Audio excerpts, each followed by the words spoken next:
ఇరిగిన కుర్చీలు ఉల్లిగడ్డ బండికి వేద్దామంటే అరే ఆ బండే వస్తలేదు ఇటు మొక్కన ఏం చేసుడు ఇది అంత చిత్తడు అవుతాను. వర్షి ఏం చేస్తానవే? ఏం చేస్తలేను, కూర అండి నా తినిపో. మగ తింటా కానీ మా చిన్నమ్మలో కొడుకు కోమలకు పోయిందటనే.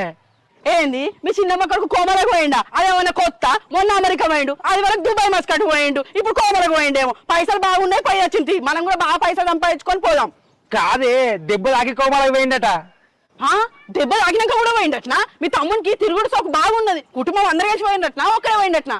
అరే కాదే, యాక్సిడెంట్ అయిందట. యాక్సిడెంట్ అయి కోమలకు పోయిందట. యాక్సిడెంట్ అయినా పోయిండట్నా? రూపాయలు ఎట్లా ఉడవాలి, సంపాదన ఎక్కడా అవుతలేరు. మనం కూడా పని చేసుకొని పైసలు బాగా సంపాదించుకొని వచ్చే సంవత్సరం పోవాలి. పోసి పిచ్చిది పాడబడ పిచ్చిది ఎట్లా చెప్పాలి రో? సంపాదించుకొని కోమలకు పోదామా?